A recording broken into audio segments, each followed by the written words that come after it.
So, round 10 of the US Chess Championship, in what is shaping up to potentially be one of the biggest upsets in, well, recent history. I mean, Vincent Keimer winning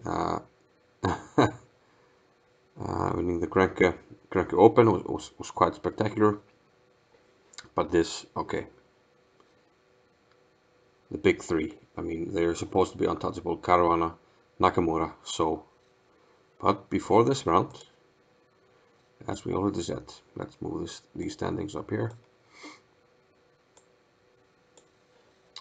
Sam Shankland, he's just leading. Half a point before this round by winning in round 9.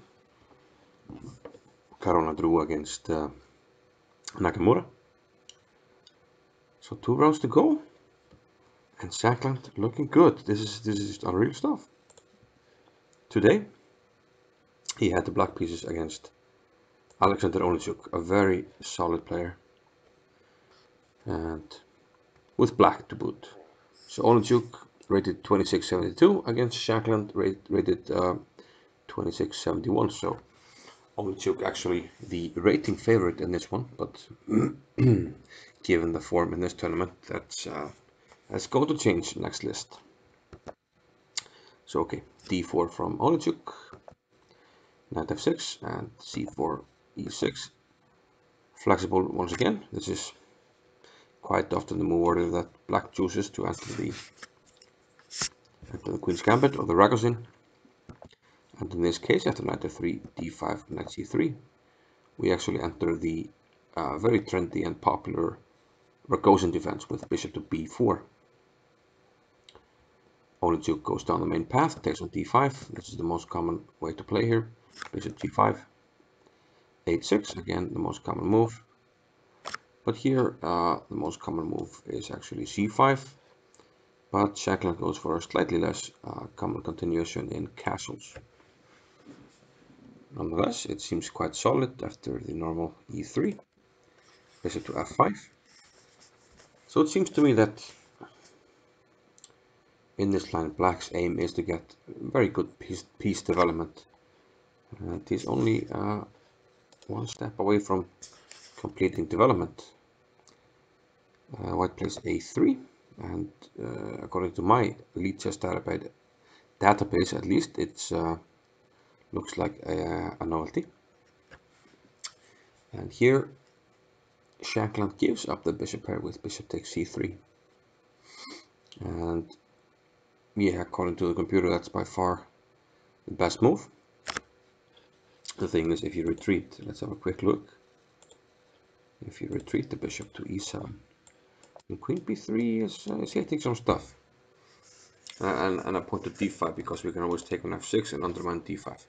So this actually gives a big edge. So black is obliged to take on c3 and surrender the bishop pair. However, he has some potential to control some light squares in the center of the board, so that's what he'll be able to do. Bishop to e2, and now c5. This is a little counterintuitive, especially after castles and g5. It seems like black is opening up the board, and the white has the bishop pair, so it seems a little counterintuitive. But actually, after bishop d3, knight d4, black does have good control over these light squares that we talked about. His light square bishop is strongly placed. We just placed a knight on the e4 square, and we have a central pawn that's influencing what we want, the light squares. White, in this case Onischuk, plays c4, which is logical. He wants to open up the position completely and reap the benefits of the bishop pair. Shankland takes, bishop takes c4, and now rook c8. Some indirect ideas of taking here and eyeing the bishop, so rook c1 protects it, queen to e7, and bishop to d3.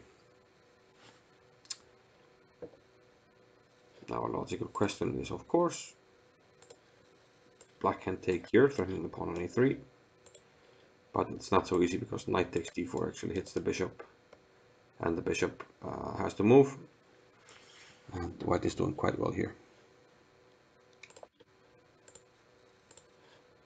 So Shankland just centralized, putting his rooks on useful files. Queen to e2. And now knight b6, opening up for his rooks. Here Onischuk decided to give up his bishop pair. He took on e4. Okay, he followed this up by knight e5. And yeah, he's hoping to get some play, perhaps on the king side. I mean, queen h5 is on the cards when this could become a weakness to be attacked. Shankland took on d4. Assistant Subaru takes c8. And now he takes d4. After bishop f5, the bishop was attacked. We see this idea, queen h5. Pressure here. Shankland actually solves this indirectly. He plays f6. Now, in a blitz game, one might go for a continuation like queen takes h6, fe, bishop takes e5. But it shouldn't be enough. Queen h7 is a move, knight d5 is a move, and black should have the upper hand. It's interesting nonetheless. Knight g4, however, was the chosen move by Onischuk, but now bishop takes on g4. Queen d7. White can take on d7, and it's around equal ending, but I think I would prefer black, just because of the potential of having an outside pass pawn with the 2 against 1 majority on the queen side. So Onischuk prefers to keep the queens on, but now we see this absolute cream knight. I call this Kareem knight. It's cream knight. It's very creamy. It's just sitting on this outpost, enjoying life. You can't kick it. It's an excellent square. Okay, queen h5 attacking things. This and penetration, but king g7 covers everything. Now Onischuk plays f4.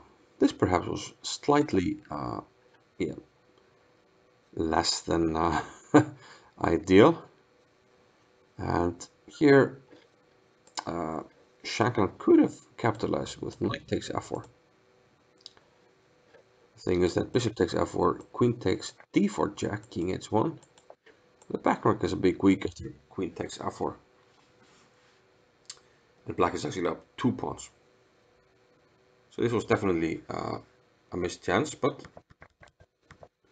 when you have such a good knight, it's easy to miss a move where the best chance is to move it. And Shankland saw another idea. He played queen e8. The idea is to trade queens, and if you trade queens, this knight becomes even more of a monster. And that's exactly what happened. This actually forces a queen trade after queen to f3. Black can play queen to e3 check. If queen d1, then knight to e3 would have forked the queen and the rook. So queen e3 forces the queen trade. After rook f3, the knight comes back to d5. This is the MVP of the game. It's just such a beautiful square. The thing is, it's controlling, it's blocking this pawn. This pawn isn't going anywhere. Number 2, it's protecting the king side. No attacks here. And number 3, it's also supporting, once you start pushing, the pawn comes to b4, the knight is actually supporting the pawn. So this is just a beautiful piece, and meanwhile, this guy, it's out of the game. So fg, hg.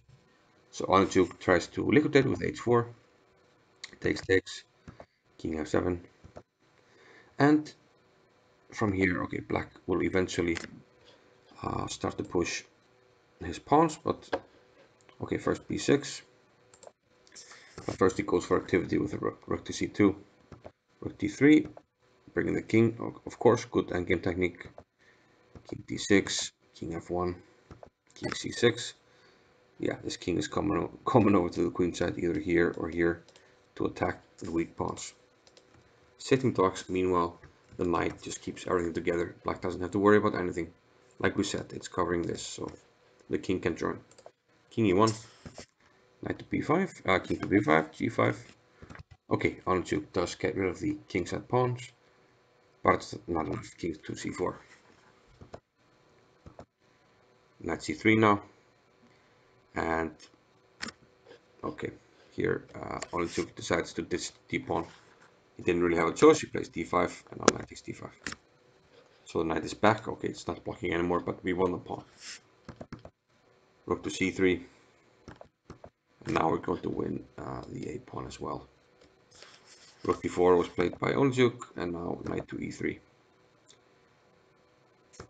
Exchange of minor pieces. And now actually we just have a winning position. King to d2. And rook to h3. It turns out that, yeah, this is just losing. It's actually, I think it's 1, 2, 3, 4, 5. No, it's 7. Okay. I thought it was a table base. Oh, it seems like we have 7-piece table base, and it says this is just a loss. But okay, obviously it's just a loss. We're just going to capture this pawn, and the game is over. So yeah, can you believe it? Looks like Shankland just might do it. I mean, he won this game, and these are the standings before the last round. Shankland 7.5, and Fabiano Caruana on 7. And in the last round, Shankland will play with white against Awonder Liang, while Caruana will play against Onischuk. So an absolute must-win game for Fabiano Caruana, and it will be interesting to see if Shankland can do it. Personally, I think I'm rooting for a tiebreak and a playoff, but everybody loves an underdog story, so that wouldn't be too shabby either way.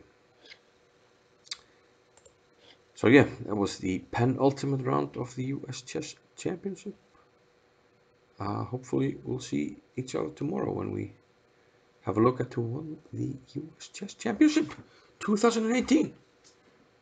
See you. Bye bye.